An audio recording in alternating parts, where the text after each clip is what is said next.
On to the Health Watch tonight. Growing concerns about a defective medical device and a lack of oversight. Why were so many people being injured by implants that are FDA approved? Who's watching out for you? 3 on Your Side health reporter Stephanie Stahl takes a closer look. She might look fine, but Faye Magid's had dangerously high levels of heavy metal in her blood. It's a time bomb. Larry Hebdon also has metal in his blood, and he has trouble moving. Just a horrible situation. Larry and Faye both had hip replacement surgery using a DePuy ASR hip implant similar to this one. After 7 years on the market, it was recalled, but not before tens of thousands of patients had to undergo difficult and painful surgeries to replace the DePuy hip. 1, 2, 3. Okay. Larry developed many life-threatening complications and was given last rites several times. I was thinking, maybe I'm going to be planning a funeral. I really did. It was totally debilitating.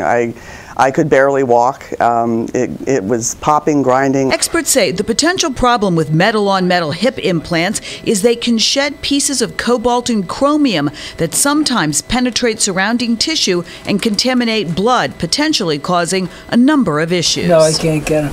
DePuy, a unit of Johnson & Johnson, recalled the ASR implant in August last year, but there are allegations the company and the FDA knew about problems with the implant long before the recall. DePuy says it regularly reviewed and evaluated data from a variety of sources. We believe we made the appropriate decision to recall at the appropriate time given the available information. It's really tragic, and people are permanently disabled now. They will never be able to get the functionality or quality of life that they had hoped. Philadelphia lawyer Jamie Scheller is representing Faye and Larry and others in lawsuits filed against DePuy and Johnson & Johnson. I would say it's just unconscionable that they could do this to human beings. Some say part of the problem is with the FDA's 510K process, which is how the DePuy implant was cleared. That's where devices get cleared for sale faster if they are substantially equivalent to existing products. In this case, plastic implants.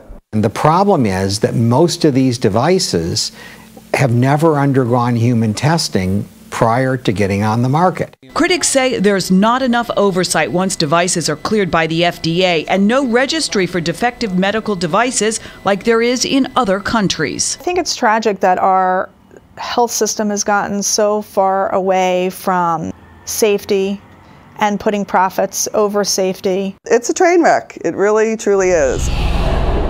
An FDA spokesperson told me all hip replacements have risks, and when the DePuy was cleared, the benefits outweighed the risks. In May, the FDA decided to review problems with metal-on-metal implants, and that's currently underway. I'm Stephanie Stahl, CBS 3 Eyewitness News.